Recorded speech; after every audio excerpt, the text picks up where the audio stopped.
నమస్కారం ప్రజలకు, అక్కలకు, అమ్మలకు అందరికీ నమస్కారం. ఏం చెప్తున్నా అంటే, చాలా మందికి పూర్వీకుల కాలంలో మంతర్సాన్లు కాన్పు చేసేవాళ్ళు. మంతర్సాన్లు కాన్పు చేస్తే ఆ పిల్లోడికి ఆడపిల్లోడికి అయితే మాయి తలిగించేవాళ్ళు. మూతికి, మకానికి, గడ్డకి, ఎంటికలు పెరగకుండా సంకలకి. ఆడపిల్లకి మొగోనికి అయితే పుయ్యకుండా, ఆ మాయి తలగకుండా, తల్లి మాయి తలగకుండా, తల్లి మాయే మందు ఎంటికలు రాకుండా ఉండాలంటే అది మీకు తెలియదు. నిజం, ఒక రహస్యం. మంతర్సాన్లకు తెలుస్తుంది. అయ్యా ఆడపిల్ల పుట్టిందంటే అమ్మ ఎంటికలు రాకుండా చూడమ్మా అని బేట సంబరంగా చెప్పేవాళ్ళు. ఆమె ఏం చేసేది, తల్లి కాలిని మాయి తీసుకొని మూతికి, గడ్డానికి, తర్వాత సంకలకి ఇదంతా పూసేది. పూసి ఎంటికలు రాకుండా కాపాడుకునేవాళ్ళు. మగోనికైతే పుయ్యకుండా ఉండేవాళ్ళు. అది తప్పి ఎందుకు ఎంటికలు ఊడిపోతున్నాయంటే, రకరకాల ఫుడ్ తిని, రకరకాల కెమికల్ తిని బాడీలో కాల్షియం లేక తెల్లెంటికలు అయిపోతున్నాయి. ఆ తర్వాత జుట్టు ఆడపిల్లలకు, మగవాళ్ళకు జుట్టు ఊడిపోతుంది. ఆ ఊడిపోయేటప్పుడు ఏం చేయాలంటే, మీకు చక్కగా ఒక 2 మూలికలు చెప్తాను. ఒక గడ్డ చెప్తాను, నక్కపీతి గడ్డ అంటారు. అవి ఏముందంటే, ఆ మూలికలు 2 మూలికలు ఏమంటే అందరి ముందర తెలుసు, అందరూ తెలుసు. యాప చెట్టు నేను చూపించాల్సిన పనిలే.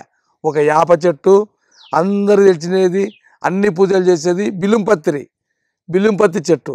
యాప చెట్టు, బిల్లంపత్రి శుభ్రంగా తెచ్చుకొని నీడలు ఆరబెట్టుకొని ముక్కలు చేసి అది ఆరబెట్టుకొని పొడి చేసుకొని దంచుకొని రోట్లు వేసుకొని నూరుకొని దంచుకొని వస్త్రగాలం పట్టుకోవాలి. అట్లా ఇది నక్కపీతి గడ్డ అంటారు. ఎక్కడైనా పొలాల్లో దొరుకుతుంది. ఓ వైద్యుని తెలుసు. నక్కపీతి గడ్డ తెచ్చి సన్న ముక్కలు చేసి ఒక పెన్న మీద ఏంపుతూ ఉంటే మాడి బూడిద అవుతుంది. ఈ బూడిది ఈ నక్కపీతి గడ్డ బూడిది, యాప చెట్టు పౌడరు, తర్వాత వచ్చేసి బిల్లం చెట్టు పౌడరు, శివుని పూజ చేస్తారు.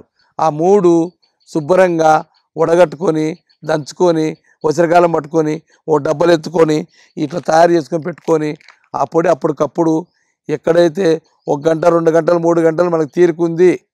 ఎప్పుడు బిజే మానవుడు, ఎప్పుడు బిజే. ఒక గంటలు ఎంత చంపాలా. ఆ బిజుతోటి వాని ఎంటికలు ఊడిపోయినా పట్టించుకోడు, వాని చెల్లాడు ఊడిపోయినా పట్టించుకోడు. చెల్లాడు చెక్కుని కూడా పోతుంటాడంటే అంత ఆపాసన వచ్చింది.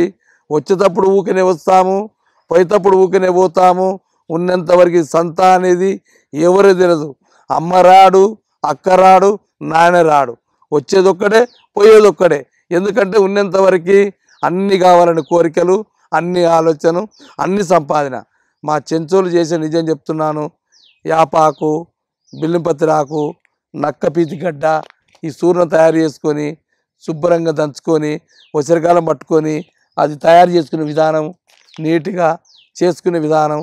అప్పటికప్పుడు 3 గంటలు, 2 గంటలు అయిన తీసుకొని అది తీసుకొని చిన్నగా రాయి ఉంటే ఆ పొడి వేసి కొన్ని నీళ్ళు వేసి మద్దన చేసి, మిక్సీ కాదు రోట్లే దంచాలి. దంచి మిక్సీలో దాని పౌరు పోతుంది.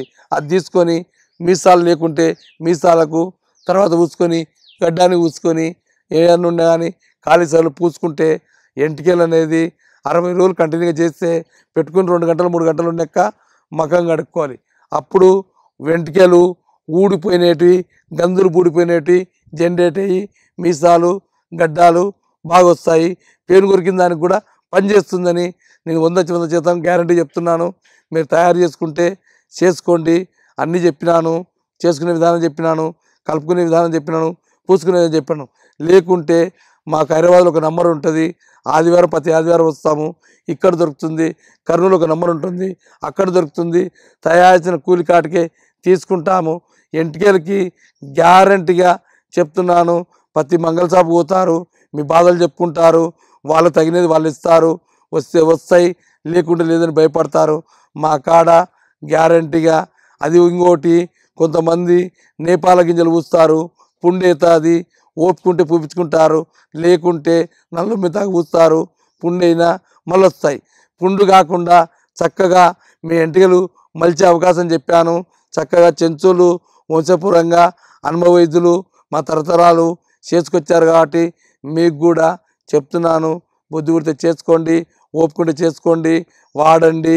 ఉన్న ఎంటికలు ఊడిపోవు, భయపడాకండి, ఎటువంటి సైడ్ ఎఫెక్ట్ ఉండదు, 100% గ్యారంటీ. మనస్ఫూర్తిగా అందరికీ చెప్తున్నాను. పొద్దున పూట ఏకులు 4 గంటలకు లేచి 4 గంటలకు 5 గంటలకు లేచి పని పాటలు చేసుకొని బాయిలు పోయి నీళ్ళు తెచ్చుకొని శుభ్రంగా ముఖం కడుక్కొని పొద్దున్న లేచి శొంఠి కాపీ తాగేవాళ్ళు, శొంఠి బెల్లం తాగేవాళ్ళు. ఆ తర్వాత వచ్చేసి ఎండ వన్నాక జొన్న సంకటో కొర్రపోనో ఆరకపోనో యాదో అప్పుడు దొరికేది తినేవాళ్ళు.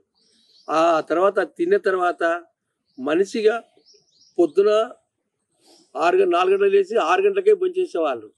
6 గంటల నుండి పని పోయినా పాట పోయినా మధ్యాహ్నం 1 గంట వరకు భోంచేసేవాళ్ళు. సాయంత్రం వస్తేనే 6 గంటలకు భోంచేసుకుని ఆ భోంచేసుకున్న తర్వాత ఏమైనా పనులు ఉంటే చేసుకునేవాళ్ళు. ఇప్పుడు మనం ఏం మెయింటైన్ చేస్తున్నాం అంటే 1 గంట బువ్వ 4 గంటలకు తింటాం, పొద్దున బువ్వ 12 గంటలకు తింటాం, రాత్రి బువ్వ 12 గంటలకు తింటాం. ఎందుకంటే busy busy busy busy busy, ఎప్పుడు కంప్యూటరు, ఎప్పుడు బిజీ, ఎప్పుడు సంపాదన సంపాదన సంపాదన. ఎవరు ఎమ్మడి తీసుకుపోం సంపాదన, అందరు ఇక్కడనే వదిలిపెట్టిపోతాం. ఎన్ని వేల కోట్లు సంపాదించుకున్నా, ఎన్ని వేల ఎకరాలు సంపాదించుకున్నా, ఎన్ని వేల భూములు సంపాదించుకున్నా, ఎంత బంగారు సంపాదించుకున్నా మనం ఉంటే మన పిల్లలు తింటారు, కానీ మన పిల్లలు కరెక్ట్ మనం చూడరు. మన పిల్లలు మనం చూస్తాం కానీ మన పిల్లలు మనల్ని చూడరు. మా అమ్మనాయన సంపాదించినారు ఆశ్చర్యని మంచంలో పడితే దగ్గర కూర్చొని కాళ్ళు విసుకరు, చేతులు విసుకరు, మనిషి దగ్గర వచ్చి అన్ని చూడరు. మనకేమైనా అంచు ముట్టుకుంటే మనకేమో రోగం వస్తుంది అనే భయంతో ఉంటారు. కానీ ఎవరు చూడరు. పూర్వీకుల కాలం నాడు మంచంలో తల్లి పడినా తండ్రి పడినా దగ్గరుండి ఉచ్చదీసి పియ్య తీసి పెయ్యి గడిగి తినిపించి ఒక 2-3 గంటలు వారికి సేవ చేసుకొని ఒక మంచి తోడుండి చచ్చే వరకు కాపాడుండేవాళ్ళు. ఇప్పుడు ఏముంది, అనాథ హాస్పిటల్ ఇడిచిపెడుతున్నారు, అనాథ దాంట్లో కనబెడుతున్నారు, అనాథ సత్రాలు ఇడుస్తున్నారు, లేకుంటే మంచంలో వారేస్తున్నారు, లేకుంటే ఏదో ఒకటి చంపుతున్నారు, పారేస్తున్నారు.